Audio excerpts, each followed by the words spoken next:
You're what's up, y'all? My name is Jasmine Brunson, and this is From the Heart, a Hoopers podcast.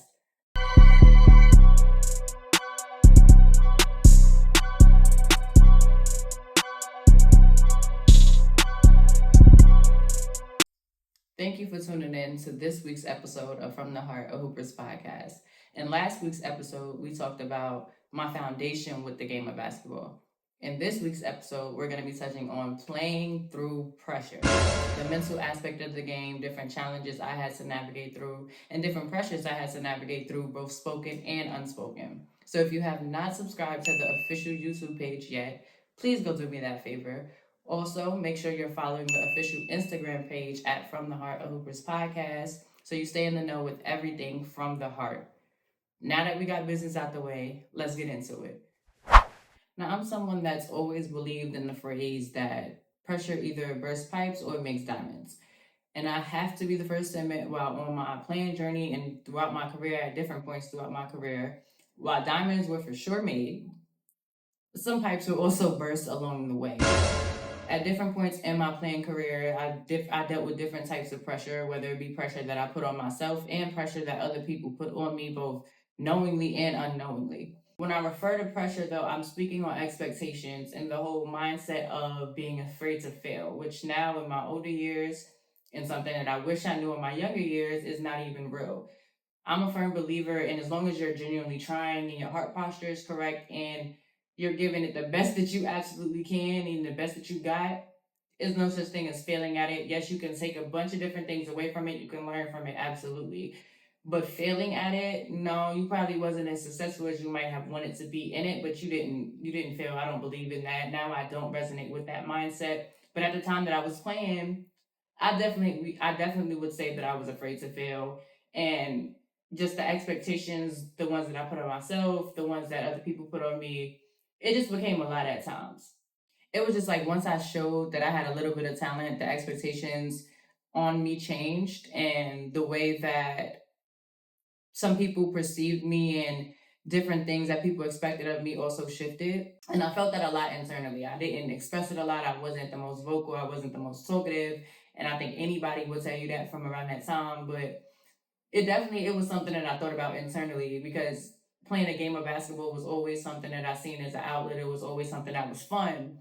When expectations of you change, and obviously, so much is given, much is expected, and much is required. But at the same time, that was something that I did feel internally because I was putting way too much pressure on myself at different points throughout my career. The first time I felt real pressure was when I transferred to the Mary Lewis Academy. And then, I kind of started getting my name out there a little bit more. I kind of started doing well when it came to AU.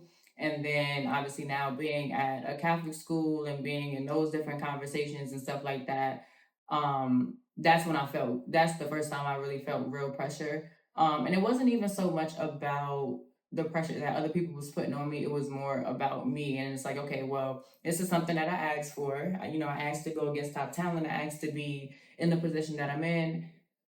Now you got to do something with it. And the pressure was two-sided in a sense of I knew that every time I stepped on the court, I had to perform.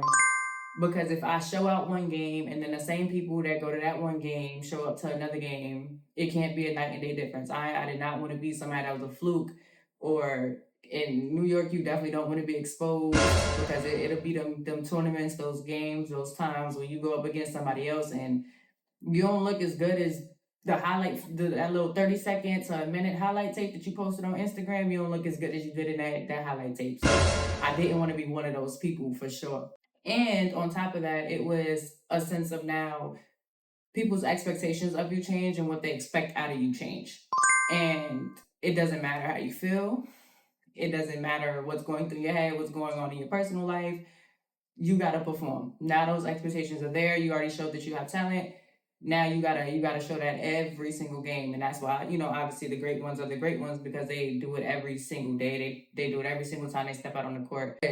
It was definitely, the pressure was two-sided. I felt it in two different ways, pressure that I put on me, and then the expectations of me changed. Pressure to perform is a very real thing. I knew that I had to show up every single game, and I know you guys probably hear that all the time when it comes to hearing different former players or players talk about, showing up every single game, especially if there was somebody that was a main person on the team.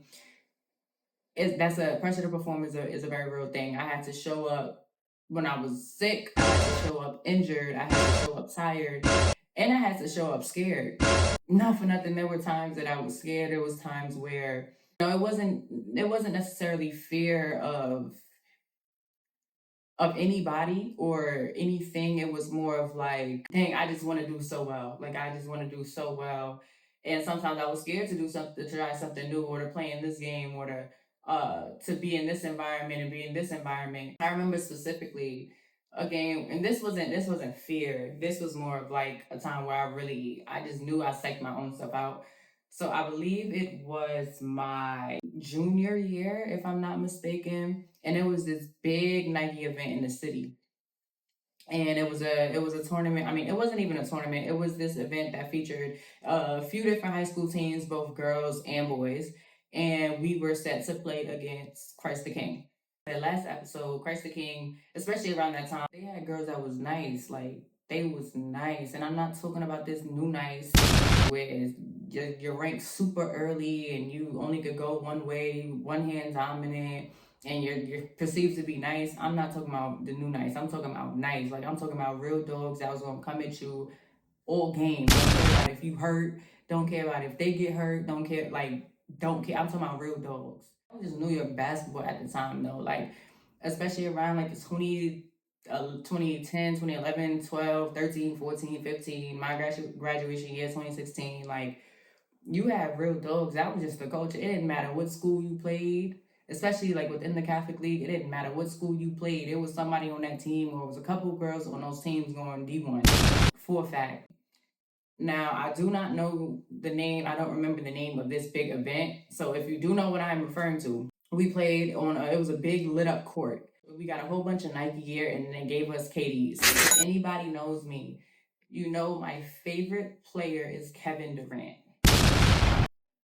It's not even up for discussion. I do not tolerate any KD slander. Kevin Durant is my absolute favorite player. So they gave us KDs. And clearly, I pushed part of this nightmare completely out of my head, which is why I do not remember the name of the event. But, I'm not going to leave. I'm definitely not going to forget that we got KDs. I'm not going to forget it was a Nike event. Some of the other details, it's gone. It's out of my head. It's above me at this point. If you do know what I'm talking about, please let me know. Put it in the comments. Just DM me. Let me know. So we're set to play them on this big lit up court. I'm coming off of fracturing a bone in my hand during a holiday tournament. My teammates and I were all excited about it. We're talking about it. We excited to get the gear. We're excited to play at this venue where it's a Nike event. Like who wouldn't want to play in that? It wasn't a good day for me. It wasn't a good day. I absolutely sold in that game. I can't hold you. I sold in that game. I just knew it was bad when I smoked a wide open layup on a fast break. All my hoopers know, like it's an indescribable feeling smoking a layup on a fast break, because it's like you have no excuse as to why you missed that layup. There's nothing that can, like, there's nobody is guarding you. What is it? What is the excuse at that point? After you smoke a layup like that, you just gotta either act injured, or you just gonna have to take that on the chin. Wait to get sucked down. Everybody do that little peek to the sideline, like the coach is suck up. You're getting out of that game. You gonna have to take that on the chin, run back on defense, hustle. Just don't foul. Don't compound the problem. But I just know it was bad because I smoked that layup. And I'm just like, wow. Comment down below if you ever smoked a wide open layup. Like, it's just an indescribable pain. I'm telling you, it's an indescribable pain. Because how? But that was the first time I genuinely psyched myself out. Psyched myself out. Just because of the excitement around the event, around the game. Me personally, I always want to compete against the best, compete at the highest level. So the irony of it all, though, honestly, is like on the outside, people might be praising me, like telling me that I'm good and, all of these different things. But in my own head, I'm just like, okay, I got a long way to go. And I know a lot of us former hoopers, or a lot of hoopers tend to do that. We're so wrapped up in our own heads that we don't even, like, we can't even be in the moment. We're not accepting praises that we might get, and we're not being present and fully enjoying and celebrating little successes, celebrating, like the little things that you do with different steps that you're taking. I was definitely one of those people. And If it's one thing that I've learned, it is a big difference between being humble and staying hungry and downplaying your greatness. Downplaying my greatness, something that I definitely struggle with a lot of the time, because part of it was like imposter syndrome. And then the other part was my expectations were always high. Always somebody that's like, okay, I don't understand why I can't do that. Logically, it doesn't make sense. I know I work hard, and I know I have a learner's mentality. So I know I'm setting myself up for some type of success, to have some type of success within this field, because one, I don't think I know it all. I know it's a lot of different things that I still don't know. But I know I got the work ethic that's gonna match it. If I do not know how to do something, if you need to teach me something, I'm going to learn how to do it. Period. Then it was like when the offers came and the different successes came. The biggest challenge I had going on was just my expectations for myself, things that I wanted to do, and just figuring out a way to make that happen. If I could tell myself anything, it's really just be where my feet are, and to fully take in all of those different moments, because there's no point in putting in all the work. There's no point in sacrificing everything if you're not gonna enjoy those moments where, okay, something works, or it's like, okay, I was able to achieve this goal, or I was able to do this, or okay, we won this, or I got this success, or whatever it is. There's no point in putting in all that work if you're not gonna fully enjoy it when you get it. If you're not gonna celebrate it, even in the tiniest way. Nobody's asking. No, you don't gotta sit there and throw a whole party for yourself, but give yourself a little pat on the back. That's something that I definitely did not do, and being older now, I can be honest about it, but that's definitely something that I did not do. Be able to quiet the internal noise down and just take it all in, because the outside noise is loud enough. It don't need no help at all. It never needs help at all. Outside noise is forever and always going to be outside noise, and it's always and forever going to be loud. So the more that you're able to quiet your own internal noise down and just your mind down, the better off you'll be. Because the higher you go, the more that's at stake, the more that's expected of you, and the more pressure that comes with it. Because there's enough expected of athletes, especially, and for me at that time, like for majority of my life as a student athlete, it's enough expected of us. It's a lot of different things expected of us, because we're representing universities, we're representing whole programs. The name that you have across your chest, you're representing that. It's bigger than you. It's bigger than your family. It's a lot of different things that you're representing and that you're the face of, and you become an example, specifically at the college level, because now a lot of money is being invested into you and your education, and it's a lot crazier now with NIL, and social media is a lot influential than it was before. Like, I think Snapchat was probably the only social media platform that has seen my darkest days. Snapchat probably done seen it all from that time for me. I think that's the only social media platform that, yeah, that probably done seen it, and let's thank God for that. Woo! Because freshman year in college, I was in the coach's office too many times, and that had nothing to do with game planning. It had nothing to do with any of that. So let's just thank God that it was just Snapchat for me, at least, or for around my time. Because all of this social media stuff now, and the amount of money you're able to make for NIL deals, and the amount of money that is being invested into the student athletes now and the athletes now, boy, things. But you find things that help you out. You find things that work for you. And two things in particular work for me. First thing being, I rely on my village. Like, I heavily relied on my village. And shout out to my village, because it's just, how can I put this? It's something, it's just something about people speaking life into you and reminding you who you are in the moments, especially in college, or when you might be overseas, or whatever situation you might be in, at whatever point you might be in within your playing career. It's just something about somebody speaking life into you and reminding you who you are when it's really getting tough, and you got a 6 a.m. practice the next day, you're up all night studying for an exam, and you still have to do that night's homework. It makes running those sprints, and it makes going to that 6 a.m. practice a little bit more bearable, because you have people that's behind you. You have people that's genuinely invested into you, like literally your livelihood. Not just about what school you go to, not just about at whatever point that you're in, because I had to rely on my village when I was overseas as well. It's just so many different times where it's like, okay, I need a little bit extra today. So I heavily relied on my village. So big shout out to my village, and y'all should know who y'all are. Y'all know who y'all are. but relying on my village helped me out a lot. Being able to phone home, and again, for me, being from New York, going to Minnesota and then going to Kosovo, a lot on my village a lot of the time. So that was a big thing for me. Second thing, and this is probably the most important thing. I got my ass in the gym.